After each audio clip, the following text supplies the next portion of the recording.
اعوذ باللہ من الشیطان الرجیم، بسم اللہ الرحمن الرحیم۔ پیارے بچوں، السلام علیکم۔ یہ 8ویں جماعت کی اردو کی کتاب ہے اور ہمارا موضوع ہے کمپیوٹر کا ارتقائی سفر۔ ہم نے کمپیوٹر کے بارے میں تھوڑا سا پڑھا تھا۔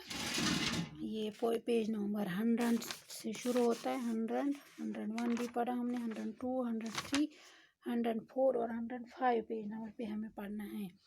تو ہم نے آخر میں پڑھا تھا جو ایک کمپیوٹر اس کو 5 حصوں میں بانٹا جا سکتا ہے۔ پہلا حصہ درآمد کا حصہ کہلاتا ہے، جس کو ان پٹ کہتے ہیں۔ دوسرے حصے کو میموری کہا جاتا ہے، یادداشت۔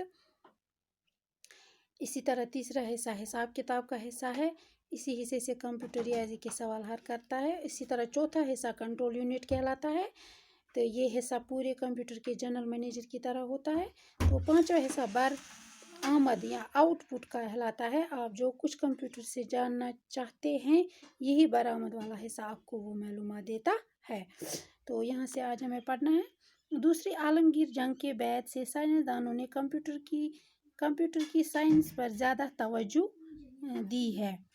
تو جب دوسرا جنگ ہوا، دوسرا ورلڈ وار ہوا، تو اس کے بعد ہے جو سائنسدانوں نے اس پر زیادہ توجہ دی۔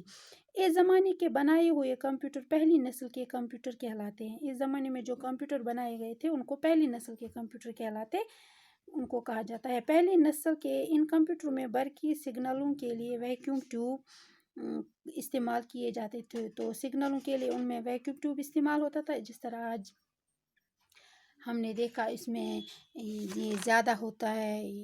آج کل کے کمپیوٹر ان میں بجلی کی روح استعمال ہوتی تھی، تو یہاں جو استعمال ہوتا تھا وہ ویکیوم ٹیوب استعمال ہوتا تھا۔ اس کے علاوہ یہ کمپیوٹر جگہ بھی بہت گھیرتے تھے، اور ان کا جو سائز تھا وہ بھی بہت بڑا ہوتا تھا، اور وہ جگہ بہت زیادہ گھیرتے تھے۔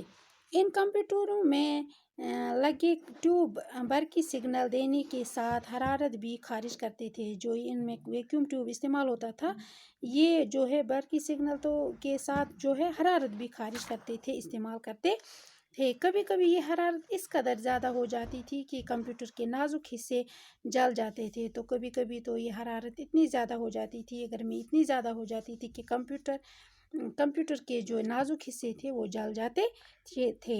چنانچہ ان کو ٹھنڈا رکھنے کے لیے بڑے بڑے ایئر کنڈیشنر لگائے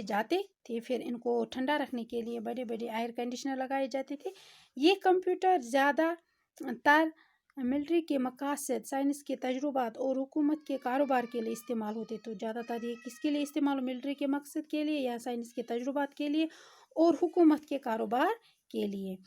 کچھ عرصہ بعد ہی ٹرانزسٹر کی ایجاد ہو گئی۔ پھر اس کے بعد کس کی ایجاد ہو گئی؟ ٹرانزسٹر، جو آج کل بھی ہم استعمال کرتے ہیں، جس سے تمام الیکٹرانک برقیاتی شعبوں کے ساتھ کمپیوٹر سائنس میں زبردست انقلاب آیا۔ تو اس سے جب یہ استعمال ہوا، یہ ٹرانزسٹر، اس کے ساتھ جو ہے اس شعبے میں، کمپیوٹر میں، سائنس میں زبردست انقلاب آیا۔ بڑے بڑے ویکیوم ٹیوب ہوا سے خالی ٹیوب کی جگہ چھوٹے چھوٹے ٹرانزسٹر اور سیمی کنڈکٹرز پرزوں نے لی تھی۔ تو اب یہ ویکیوم ٹیوب کی جگہ کس نے لی؟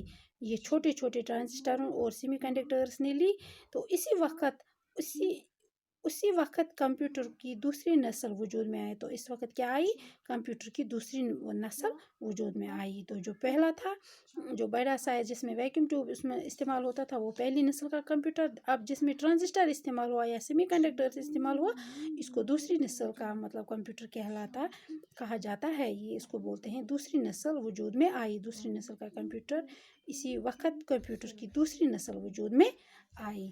تو اسے آگے ہم دوسرے لیکچر میں پڑھیں گے۔ خدا حافظ۔